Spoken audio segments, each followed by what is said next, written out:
जय श्री कृष्ण. नमस्कार मित्रांनो.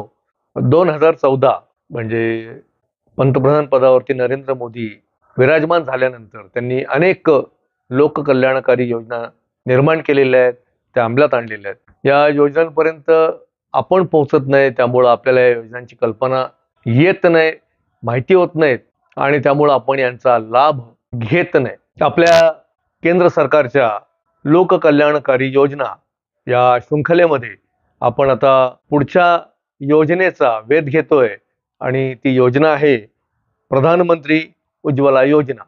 अल्प उत्पन्न गटातील महिलांना चुलीवर जेवण करायला लागू नये म्हणून कुकिंग गॅस कनेक्शन मोफत देणारी ही योजना आहे.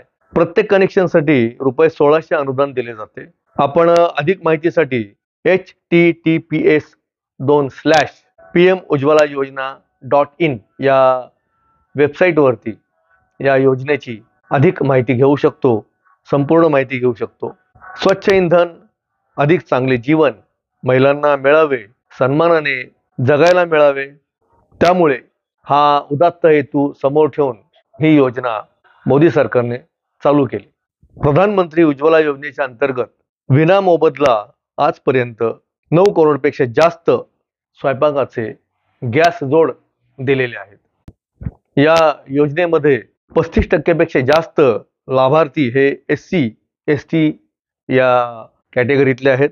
कोरोना काळामध्ये विनामोबदला जवळपास 14 करोडपेक्षा जास्त गॅस जोड दिलेले आहेत. योजनेच्या माध्यमातून जवळपास 1 लाख लोकांना रोजगार मिळाला आहे. म्हणजे यातून अनेक हेतू साध्य झालेले आहेत. एकतर रोजगाराची निर्मिती आणि महिलांना धुरापासून संरक्षण, अशा अनेक पद्धतीच्या उदात्त हेतूंनी सरकारने अनेक योजना सुरुवात केलेली आहे, चालू केलेल्या आहेत. त्या योजनांना आपण लाभार्थी होणं आवश्यक आहे, कारण आपण इन्कम टॅक्स वेळच्या वेळी देतो, आपण कर रूपाने सरकारला पैसा पुरवत असतो आणि आपल्याच पैशातून आपण ज्या काही योजना सरकार तयार करतंय या योजना आपण घेतल्या गेल्या पाहिजेत. या योजनांचे लाभ आपण घेतले पाहिजेत. मला या ठिकाणी असं सांगावंसं वाटतं की प्रत्येक योजना ज्या वेळेला मी सांगणार आहे त्या वेळेला या योजना सांगताना मी या व्हिडिओमध्ये प्रत्येक योजनेचा लाभ हा आपण घेतलाच पाहिजे हे आवर्जून या ठिकाणी मी उल्लेख करणार आहे. लोकांनी योजनेचा लाभ घ्यावा ही विनंती. धन्यवाद. जय श्री कृष्ण.